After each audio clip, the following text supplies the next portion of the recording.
क्या कभी आपके साथ ऐसा हुआ है कि आप अपने दोस्त से एक नई कार खरीदने की बात कर रहे हो और कुछ देर बाद आपके फोन पर कार के ऐड दिखना शुरू हो जाएं?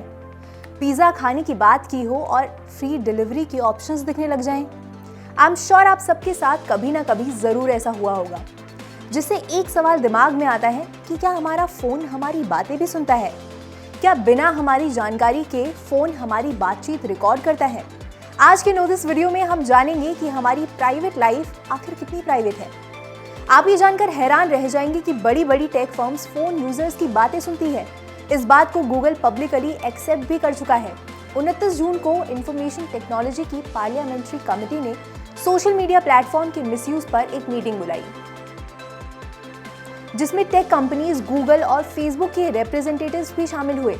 संसदीय पैनल ने कहा कि उन्हें गूगल की कुछ सर्विसेज पर डाउट है और ऐसा लगता है कि गूगल के ऐप्स इंडियन यूजर्स की बातें सुनते हैं।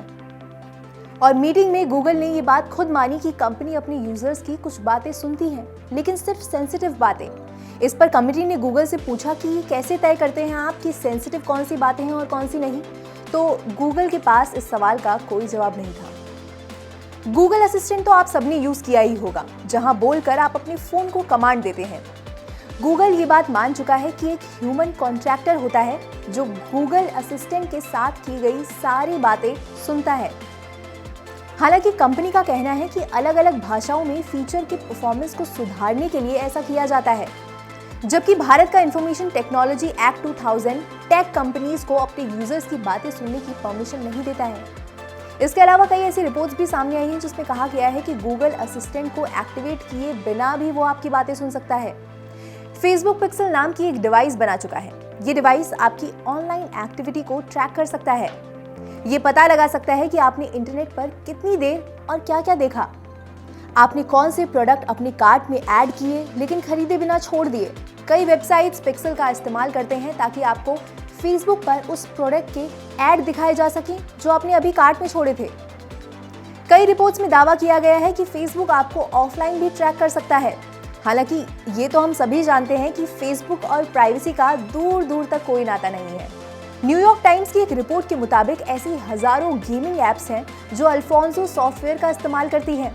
अल्फोंसो सॉफ्टवेयर एडवर्टाइजर्स के लिए यूजर्स का टीवी डेटा इकट्ठा करता है। स्मार्टफोन के माइक्रोफोन के जरिए ये सॉफ्टवेयर पता लगा सकता है कि आप टीवी पर क्या देख रहे हैं और फिर इस डेटा का इस्तेमाल आपके इंटरेस्ट के हिसाब से आपको ऐड दिखाने के लिए किया जाता है। तो ये बात काफी हद तक सही है कि हमारा फोन हमें सुन सकता है। सिर्फ सुन ही नहीं बल्कि वो हमें फॉलो भी कर सकता है। हर बार जब आप अपना डेटा ऑन करते हैं या कोई टेक्स्ट रिसीव करते हैं, कंपनीज सेल टावर और एंटीना से आपके लोकेशन का पता लगा सकती है। यानी कि अगर आप किसी कॉफ़ी शॉप में हैं तो पूरे चांसेस हैं कि आपको कुछ देर बाद अपने फ़ोन में कॉफ़ी के ऐड आने लगेंगे। यहाँ सबसे परेशान करने वाली बात यह है कि जब से इंटरनेट वायर्ड से वायरलेस टेक्नोलॉजी में शिफ्ट हो गया है, उसे हैक करना काफ़ी आसान हो गया है और इसकी सिक्योरिटी भी कम हो गई है। जैसे कि आपका वेबकैम एक रिमोट एक्सेस टूल के जरिए आसानी से हैक किया जा सकता है। यानी सुनने और फॉलो करने के अलावा आपका फोन आपको देख भी सकता है। तो अब सवाल है कि हमसे कहाँ गलती होती है। इन कंपनीज का साफ साफ ये कहना है कि वो आपकी मर्जी के खिलाफ कुछ नहीं कर रहे, मतलब कि आपने उनकी प्राइवेसी पॉलिसी खुद एक्सेप्ट की जो उन्हें आपका डेटा इस्तेमाल करने की परमिशन देता है। और क्या आपने वो एक्सेप्ट करने से पहले उसे पूरा पढ़ा था? शायद नहीं। एक स्टडी में पता चलता है कि 74% लोग बिना पॉलिसी और टर्म्स ऑफ सर्विसेज पढ़े ही ऐप का इस्तेमाल शुरू कर देते हैं। तो आइए अब मैं आपको बताती हूँ कि इस मुसीबत से कैसे बचा जा सकता है। अगली बार आप कोई भी ऐप यूज करने से पहले उसके टर्म्स एंड कंडीशंस जरूर पढ़ें। इसके अलावा आप सेटिंग्स में जाकर अपना डेटा ऑटो डिलीट भी कर सकते हैं। अपने फोन का माइक्रोफोन बंद करके भी आप इसे अवॉइड कर सकते हैं। तो इस रिपोर्ट पर आपकी क्या राय है? कमेंट सेक्शन में लिखकर जरूर बताएं। इस वीडियो को लाइक करें, शेयर करें और सब्सक्राइब करना ना भूलें हमारा डिजिटल चैनल नो दिस।